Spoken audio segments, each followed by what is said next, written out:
5장 27절에서 32절 말씀까지 보도록 하겠습니다. 누가복음 5장 27절에서 32절까지, 신약성경 96페이지에 있습니다. 누가복음 5장입니다.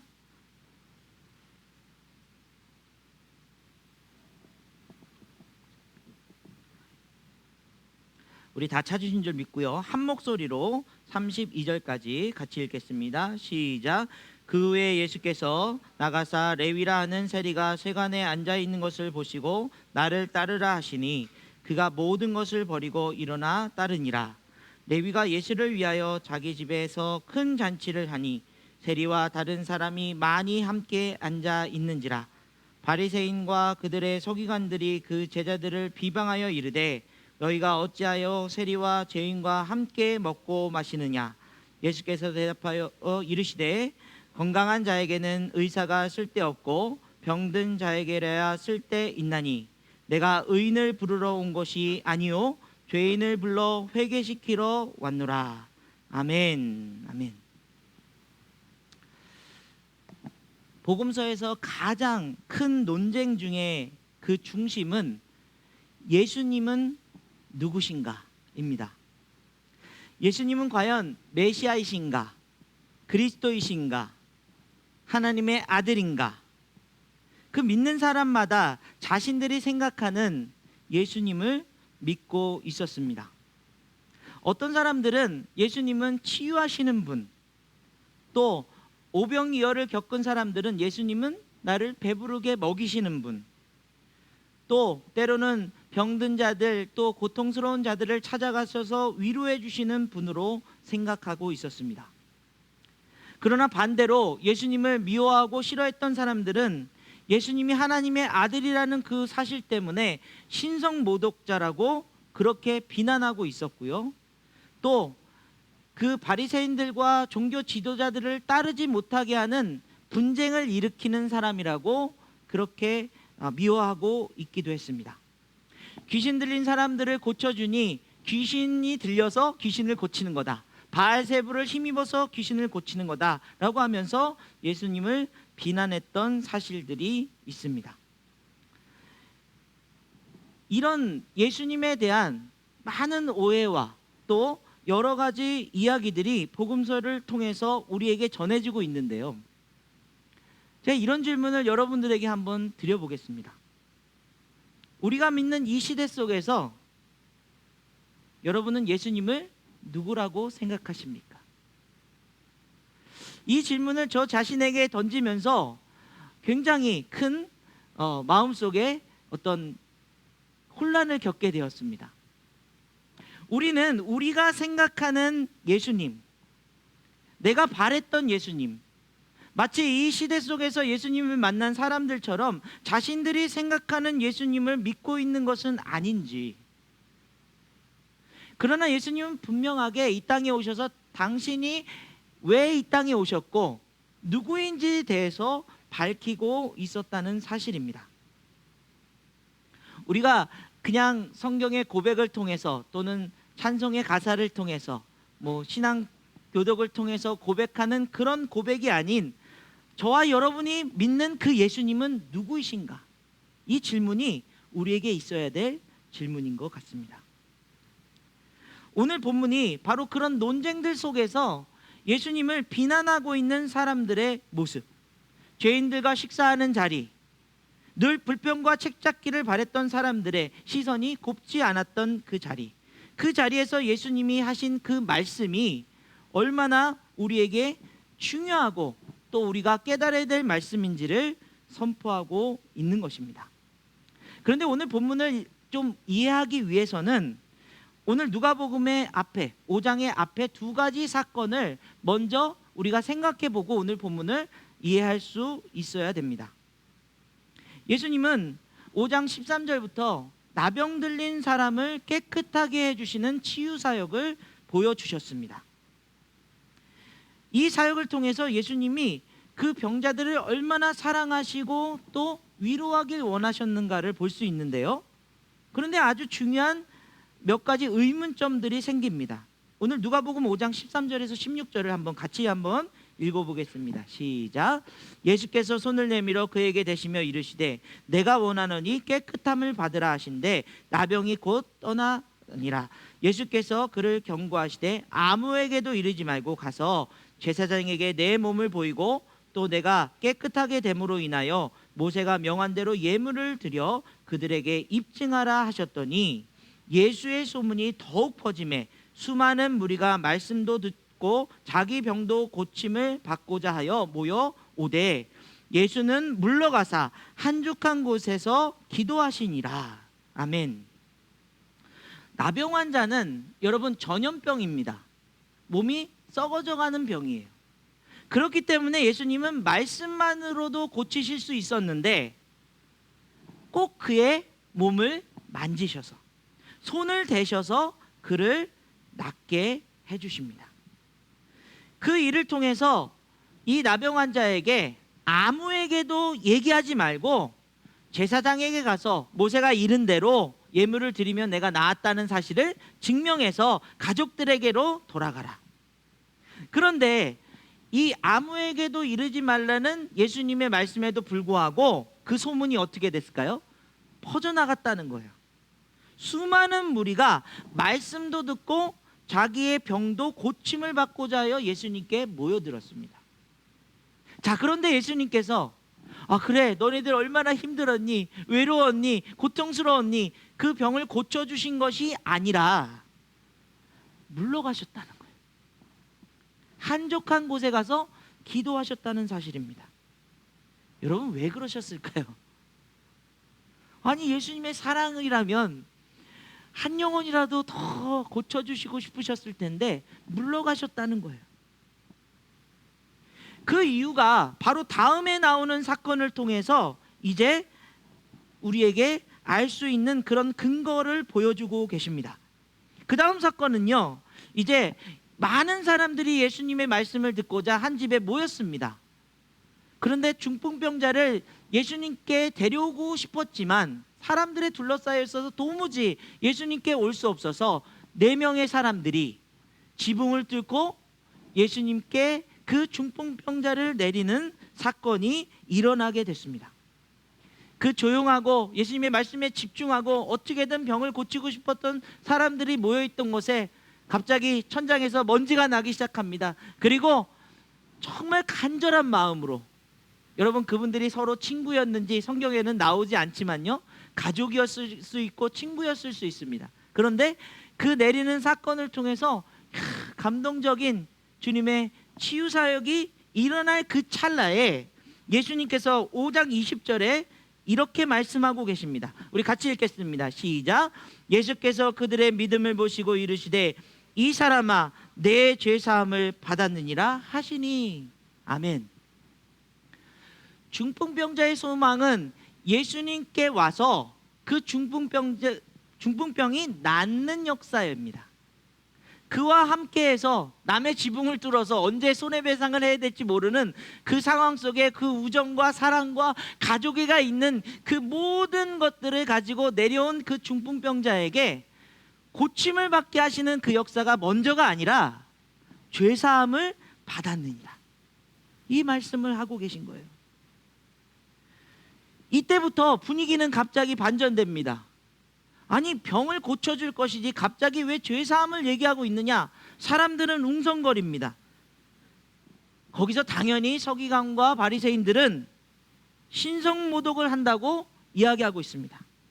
여러분, 이때 예수님께서 말씀하신 것을 우리 21절부터 23절까지 5절까지 같이 읽어보겠습니다. 시작.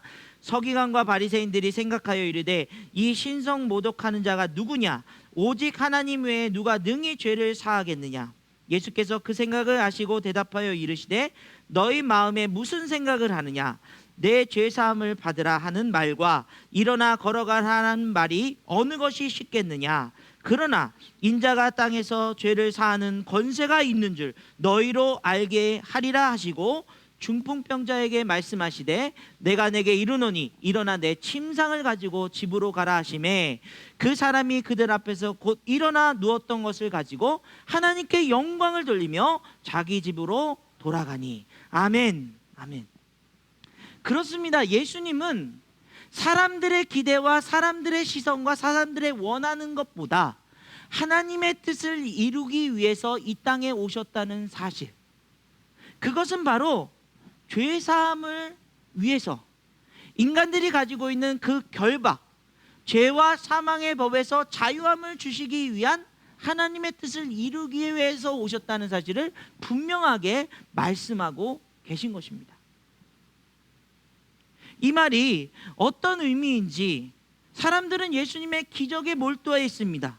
그들의 필요와 삶을 위해 예수님을 쫓아다니고 있습니다.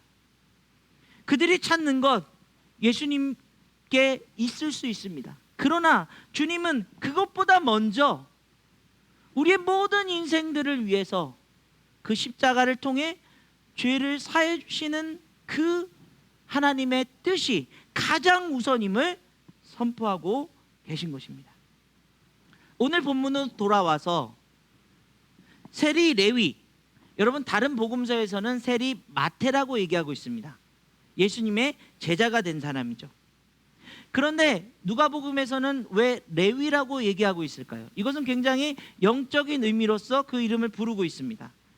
레위는 자신의 어떤 그런 재산을 가지지 않고 하나님의 제사의 일을, 하나님의 그런 그 제사 드리는 일의 그 직무를 지켜야 되는 사람입니다.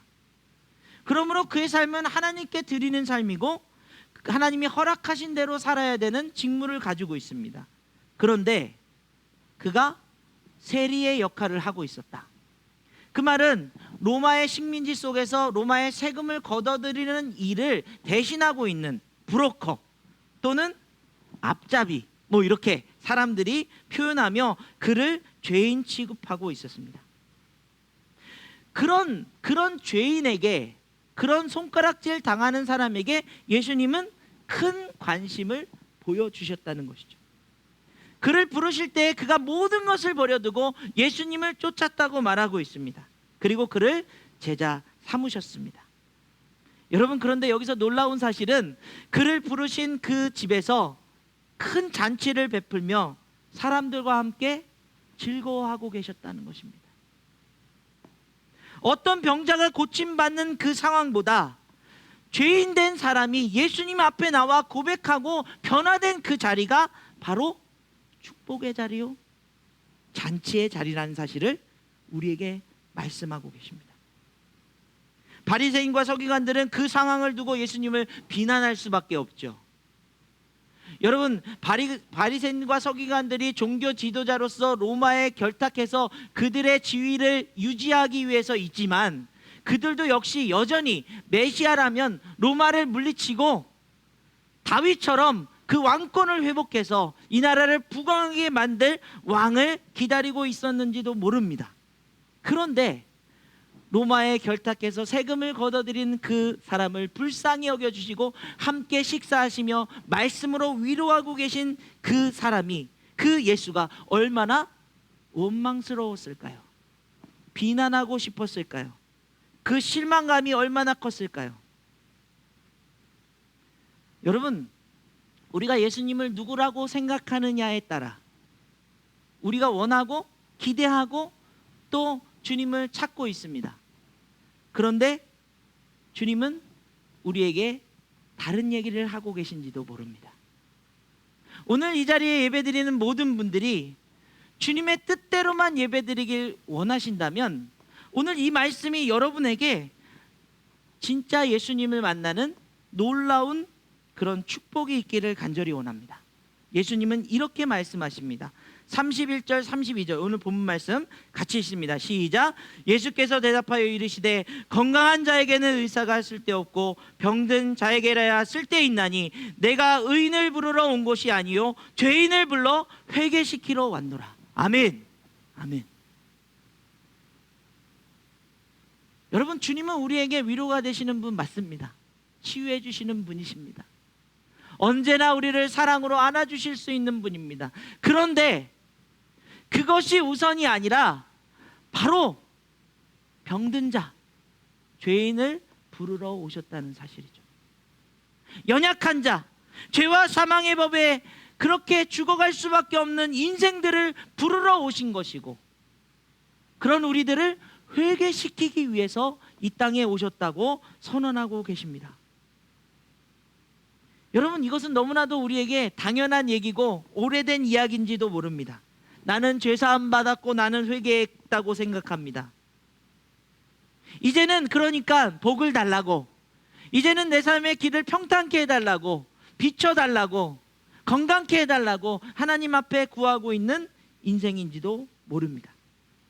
그러나 여러분, 주님이 죄인을 부르러 오셔서 회개시킨다는 이 말씀이 우리 안에서 온전하게 깨달아지지 않는다면 그 이후의 삶에 대한 우리의 모습들이 절망과 고통과 실망함과 소망 없는 인생으로 살아갈 수밖에 없다는 사실을 성경은 분명하게 말씀하고 있다는 거죠.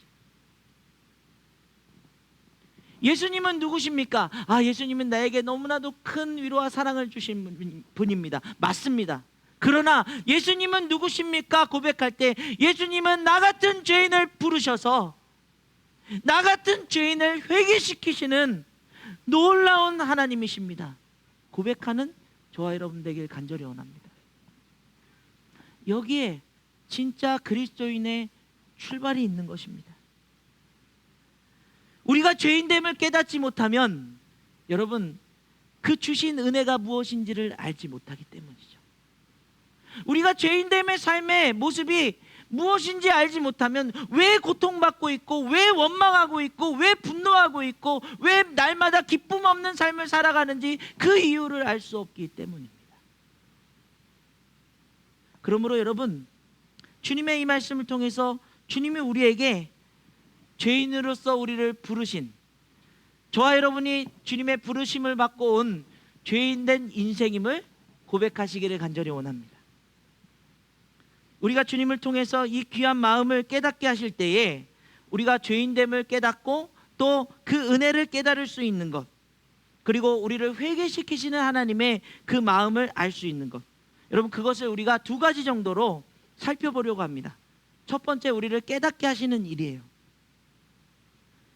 그 부르심에 응답한 사람들은 자신들이 죄인임을 하나님 앞에 고백하게 됩니다. 우리 아이들에게 말씀을 가르칠 때 제일 힘든 부분이 이 부분이에요. 너네들 죄인이야. 나 뭐 잘못한 게 없는데 자꾸 저한테 죄인이라고 그러세요. 어려운 일입니다. 여러분, 어떤 죄가 우리에게 있습니까? 우리 인생의 주인이 우리가 아니라 하나님 되심을 우리가 잃어버린 인생이들이, 내 자신이 주인 되어 내 맘대로 살았던 인생들이 이제는 내 삶의 주인이 하나님 되심을 깨닫게 된 그 순간부터 내가 살아온 모든 인생들이 죄인 된 삶으로 살았음을 고백하는 것이 우리의 모습이 아니겠습니까? 예수 그리스도의 십자가를 바라보니 우리가 그 죄악으로 인해서 우리 삶의 근본적인 모습들이 항상 우리의 욕심과 우리의 원망과 우리의 상처들 때문에 아파하고 있었다는 사실을 깨닫게 되는 귀한 역사를 우리에게 부어주신다는 거예요. 여러분, 예수님께서 제자들을 부르셨을 때 누가복음은 이 사건을 이렇게 기록하고 있습니다. 이 제자들이 어부들이잖아요. 밤새도록 고기를 잡았는데 한 마리도 잡지 못했어요. 근데 어디서 선지자, 빛나는 선지자 예수님께서 오셔가지고 이제 그들에게 말씀을 가르치시기 전에 그물을 깊은 데로 던져라 라고 말씀하고 계십니다. 이때 베드로가 예수님께 이렇게 대답하고 있어요. 선생님, 우리들이 밤이 새도록 수고하였으되 잡는 것이 없지만은 말씀에 의지하여 내가 그물을 내리리다. 여러분, 그러고 났더니 어떻게 됐습니까? 심히 많은 고기들이 잡히게 되었어요.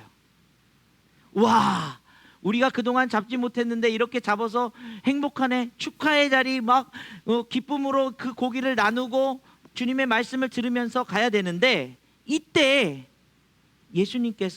베드로가 이런 고백을 하고 있습니다. 우리 누가복음 5장 8절 말씀 맨 밑에 있습니다. 같이 한번 읽어볼까요? 시작. 시몬 베드로가 이를 보고 예수의 무릎 앞에 엎드려 이르되 주여 나를 떠나소서 나는 죄인이로소이다 하니. 아니 지금 고기를 밤새도록 못 잡아다 잡았으면 기뻐야 되는데 베드로의 마음속에 심한 죄책감, 나는 죄인입니다, 나를 떠나소서.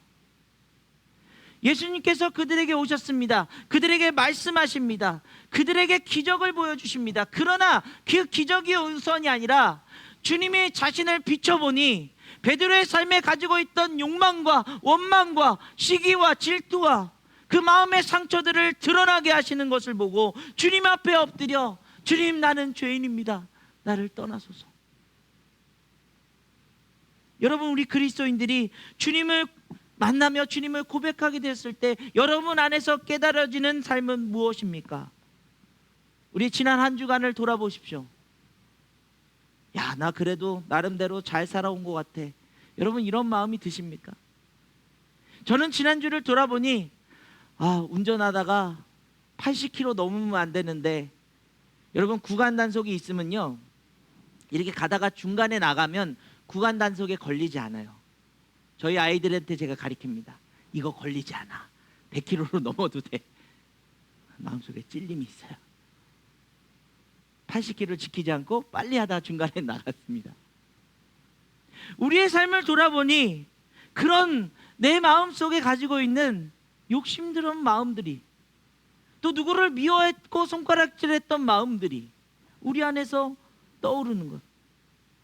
왜 내 삶에 기쁨이 없고 감사가 없는지 그것을 가만히 살펴보니 주님의 십자가의 빛이 내 마음 안에서 내가 원망하는 마음만 있었고, 또 그렇게 내 자신을 바꾸지 못했던 마음들이 있었다는 사실을 예수님을 가까이 만나면 만날수록 깨닫게 되는 것. 여러분, 그런데요 이것이 우리에게 너무나도 중요하다는 사실이에요. 주님이 우리 안에서 그 은혜를 주실 때, 그 깨달음을 주실 때, 그 고백을 하게 될 때에 우리는 진정한 변화와 진정한 치유의 역사를 경험하게 될 줄 믿습니다. 그러므로 주님이 주시는 것은 자유를 주십니다. 주님 앞에 나와 주님의 십자가로 죄인됨을 깨닫고 고백할 때 회개의 역사가 일어나는 줄 믿습니다. 여러분, 회개는 축복이에요. 우리를 자신을 향한 하나님의 사랑을 알고 우리의 연약함을 고백하는 것입니다.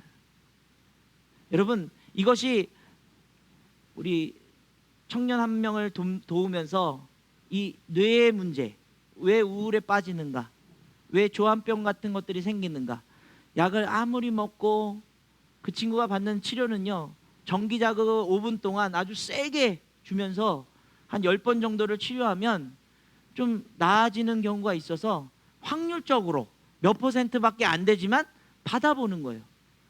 마취를 하고 그 치료를 받고 나면요 이게 정신이 멍해지고요, 기억력도 좀 사라지고요, 분별력이 좀 약해졌다가 조금 시간이 한참 지나야지 다시 정상으로 돌아와요. 여러분, 이 뇌를 우리가 막 아무리 조작하고 무슨 나노 기술로 해서 한다 한들 여러분 마음속에 있는 죄를 깨닫게 하고 그것을 끄집어내는 일들이 가능한 일일까요? 불가능한 일이에요. 오직 주님의 사랑이 여러분의 마음을 감동시키셔서 그 십자가가 내 삶에 나를 위한 하나님의 사랑임을 깨닫게 될 때 우리는 우리의 죄를 끄집어낼 수 있는 회개의 역사가 일어난다는 사실입니다. 그 회개를 통해서 우리는 자유를 누릴 수 있는 거예요. 그 결박되었던 우리의 마음들, 그 상처들, 그 원망들을 주님 앞에 내어놓고, 주님, 이것이 다른 사람의 문제, 세상의 문제인 줄 알았는데 나의 악함이었습니다, 나의 못남이었습니다 고백하며 그 결박을 풀고 이제는 내가 주님 안에서 마음껏 기뻐하고 감사할 수 있는 자유의 인생으로 살기 원합니다. 여러분, 고백하는 인생 되시기를 간절히 원합니다. 성경 인물 중에서 가장 그 자유함을 누렸던 인물은 누구였을까? 저는 여러분 단연코 삭개오라고 말씀드릴 수 있습니다. 예수님을 보기 위해서 나무 위에 올라갔는데 예수님이 부르십니다. 삭개오야, 속히 내려오라. 내가 오늘 너의 집에 거하길 원한다. 여러분, 삭개오도 세리였어요. 죄인이었습니다. 그랬던 삭개오가 그 잔치를 벌이면서 그 마음속에 얼마나 큰 회개와 감동을 느꼈는지요. 누가복음 19장 8절 9절은 이렇게 우리에게 선언합니다. 같이 읽습니다. 시작. 삭개오가 서서 주께 여짜오되 주여 보시옵소서, 내 소유의 절반을 가난한 자들에게 주겠사오며 만일 누구의 것을 속여 빼앗은 일이 있으면 내 갑절이나 갚겠나이다. 예수께서 이르시되 오늘 구원이 이 집에 이르렀으니 이 사람도 아브라함의 자손이미로다. 아멘.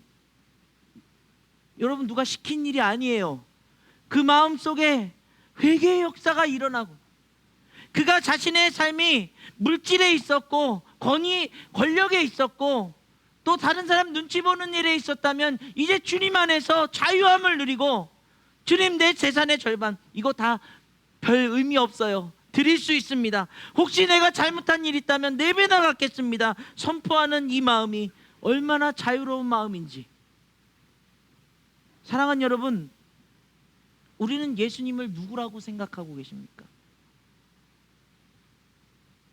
예수님께 맨날 우리의 건강을 위해서 또 소망적인 이야기를 위해서 삶의 어떤 의미를 깨닫는 일들을 위해서 기도하기 전에 주님이 우리에게 다가와 우리가 죄인됨을 깨닫게 하시고 우리의 죄를 고백하게 하시는 그 회개의 축복을 주시는 분이심을 깨닫는 저와 여러분의 삶이 되기를 간절히 원합니다. 교회의 부흥은요, 회개로부터 시작됩니다. 이 한국 땅에 수많은 교회가 이렇게 믿는 사람들이 생겨날 수 있었던 이유가 평양에서 일어났던 대부흥운동, 그 시발점은 어디입니까? 한 외국인 선교사님의 고백으로 시작해요. 나는 이 땅에 와서 여러분들을 주님을 믿게 하려고 선교하러 왔는데 사실상 내 마음속에는 이 미개한 사람들, 이 더러운 사람들, 이 접근하기 힘든 사람이라는 그 장벽이 내 마음을 감싸고 있어서 여러분에게 온전한 주님을 전하지 못했습니다. 회개합니다. 그러면서 그 고백으로 눈물로 회개하기 시작하자 수많은 선교사님들이 회개를 시작하고, 그리고 났더니 그 부흥운동이 시작되어 이렇게 이 땅까지, 지금 여러분에게까지 이 신앙이 흘러들었다는 사실을 기억하시길 간절히 원합니다. 여러분, 가정의 부흥을 원하십니까? 회복을 원하십니까? 주님을 내 마음속 깊은 곳에 비추실 수 있도록 마음을 여십시오. 마음속에 있는 상처와 그 고통과 아픔들을 보여주실 것입니다. 그러나 염려하지 마십시오. 주님의 십자가의 그 보혈은 우리를 깨끗게 하시는 놀라운 은혜와 긍휼의 하나님의 손길을 담고 있습니다. 그 회개의 역사를 통해서 여러분에게 자유 주시고, 이제는 진정한 기쁨이 무엇인지, 어떠한 삶 속에서든 감사를 선포하고 누릴 수 있는 그 삶으로 여러분을 인도해 주실 것입니다. 그런 저와 여러분의 삶에 주님은 누구십니까?